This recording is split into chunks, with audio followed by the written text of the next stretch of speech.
자, 오늘은요, 정말 흥미로운 시편 하나를 파헤쳐 볼 건데요. 바로 시편 144편입니다. 이게 그냥 단순한 기도가 아니고요. 아주 오래된 노래 속에 정말 놀라운 수수께끼가 숨어 있거든요.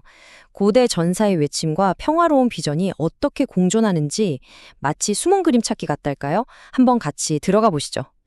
아니, 이 노래는요, 시작부터 우리를 딱 헷갈리게 만들어요. 1절에서는 그가 내 손을 가르쳐 싸우게 하시며 손가락을 가르쳐 전쟁하게 하시는 도다. 와, 완전 전사의 노래잖아요. 그런데 갑자기 12절로 휙 넘어가면 분위기가 180도 바뀝니다.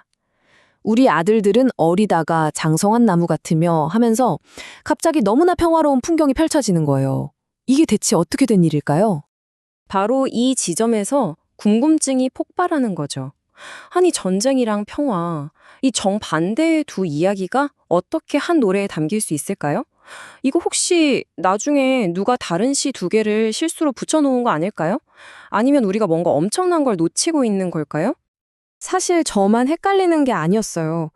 오랫동안 많은 학자들도 이거 좀 이상한데? 하면서 고개를 갸웃거렸거든요. 그래서 어떤 사람들은 아예 이건 원래 두 개였던 시편 조각을 후대에 어색하게 꿰맨 거다 이렇게 주장하기도 했죠. 그만큼 전반부랑 후반부의 분위기가 너무 다르다는 거예요.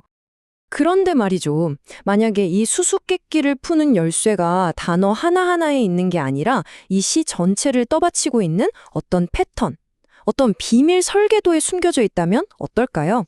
지금부터 그 놀라운 비밀을 한번 파헤쳐 보겠습니다. 자, 바로 이 부분에서 유레카를 외치게 됩니다. 알고 보니 이 시편은 어설프게 짜깁게 된 게 아니었어요. 오히려 전반부와 후반부를 기가 막히게 하나로 묶어주는 정말 눈부신 문학적 장치가 숨어 있었던 거죠. 자, 바로 이겁니다.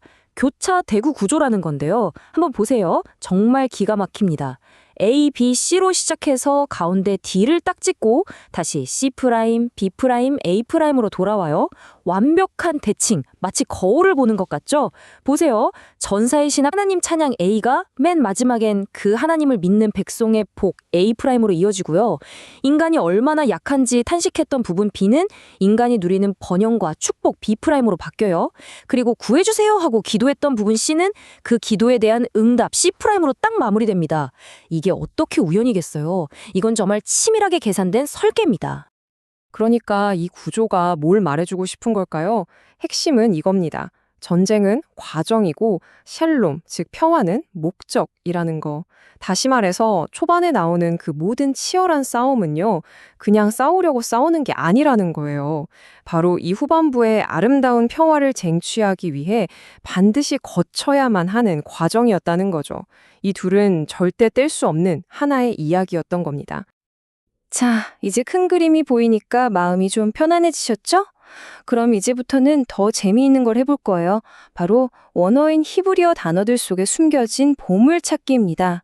이 단어들의 진짜 뜻을 알면 와, 이 시가 정말 살아 움직이는 것처럼 느껴지실 겁니다. 예를 들어 4절에 인간을 헛것이라고 하잖아요. 이게 원어로 헤벨인데 기분 나쁘게 들릴 수도 있지만 전혀 그런 뜻이 아니에요. 이건 마치 추운 겨울날 후하고 입김을 불면 순간 보였다가 싹 사라지잖아요. 바로 그런 덧없음을 말하는 거예요. 그러니까 우리는 이렇게나 연약하고 잠깐 있다 사라지는 존재니까 제발 하나님이 직접 개입해 주세요 하는 아주 간절한 호소인 거죠. 걸전해소서라는 말도 그냥 구해주세요 정도가 아니에요. 파차라는 단어인데 이건 정말 다급한 느낌이에요. 마치 사자 입에 물린 양을 확 낚아채거나 물에 빠진 사람 머리채를 잡고 확 끌어올리는 그런 이미지? 그러니까 지금 당장 지체 없이 번개처럼 저를 낚아채주세요 하는 절규에 가까운 거죠. 이 시편에서만 무려 3번이나 나옵니다. 1절도 다시 보면 정말 신기해요. 손으로 싸우게 하고 손가락으로 전쟁하게 하신다? 굳이 손이랑 손가락을 왜 나눴을까요? 이게 정말 재밌는 해석이 있는데요. 보통 손은 칼이나 창처럼 힘껏 움켜쥐는 큰 전투를, 손가락은 화리 시위를 당기거나 물매를 던지는 것처럼 아주 세밀하고 정교한 기술을 뜻한대요.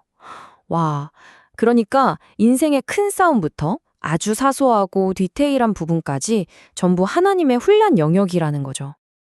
이 훈련에 대한 유대인들의 이야기는 진짜 상상력을 자극하는데요. 한번 생각해 보세요. 다윗이 던진 돌멩이에 골리앗이 맞았잖아요? 근데 왜 뒤로 안 넘어지고 앞으로 다윗 쪽으로 쿵 쓰러졌을까요? 저도 이게 늘 궁금했거든요. 그런데 한 미드라시에서 이렇게 설명을 하는 거예요. 천사가 그 돌멩이랑 같이 날아가서 골리앗 등 뒤를 확 밀어버렸다. 와, 소름 돋지 않나요? 다윗의 노력, 그 물맷돌에 보이지 않는 하나님의 개입, 천사의 밀침이 더해져서 승리했다는 거잖아요. 정말 놀라운 통찰이죠. 자, 그럼 이제 제일 중요한 질문이 남았습니다. 이 수천 년 전 전사자리의 노래를 오늘을 사는 우리가 어떻게 부를 수 있을까요? 이 치열한 기도가 21세기 우리 삶과는 무슨 상관이 있을까요? 한번 그 답을 찾아보죠. 시편이 꿈꾸는 평화, 샬롬의 모습은 그냥 전쟁이 없는 상태가 아니에요. 훨씬 더 풍성하고 구체적입니다. 아들들은 튼튼한 나무처럼 쑥쑥 자라고 딸들은 궁전을 떠받치는 기둥처럼 아름답고 든든하게 서 있고요. 창고에는 곡실이 가득, 들에는 가축대가 넘쳐납니다. 그리고 거리에는 침략의 공포도, 강제로 끌려가는 사람도, 억울해서 우는 소리도 없어요. 이게 바로 성경이 말하는 진짜 평화, 샬롬의 모습입니다. 바로 이겁니다. 이 아름다운 비전이 그냥 언젠가 이루어지면 좋겠네 하는 뜬구름 잡는 소리가 아니라는 거예요. 이게 바로 우리가 왜 싸워야 하는지, 무엇을 위해 싸워야 하는지를 보여주는 명확한 청사진이라는 겁니다. 우리의 모든 수고와 싸움은 결국 파괴가 목적이 아니라 바로 이런 세상을 건설하기 위함이라는 거죠. 그럼 이걸 우리 삶에 어떻게 가져올 수 있을까요?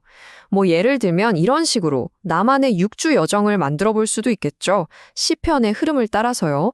1주차에는 나의 흔들리지 않는 반석은 뭘까? 정체성을 점검하고 2주차에는 내가 가진 기술, 내 직업을 하나님이 주신 손과 손가락으로 새롭게 바라보고 3주차에는 도저히 내 힘으로 안 되는 문제를 놓고 간절히 기도해보고 4주차에는 아직 문제가 그대로 있어도 미리 감사하는 찬양을 불러보는 거예요. 그리고 5주차에는 우리 아이들 다음 세대를 축복하고 마지막 6주차에는 우리 동네, 우리 이웃을 위해 내가 할 수 있는 작은 샬롬을 실천해보는 거죠.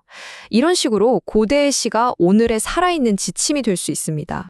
결국 시편 144편이 하고 싶은 말은 이 마지막 한 구절에 모두 담겨 있는 것 같아요.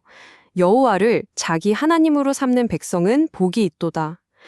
우리가 앞에서 봤던 그 모든 평화, 번영, 그 모든 축복의 진짜 근원이 어디서 오는지 그걸 마지막에 딱 못 박아주는 거죠.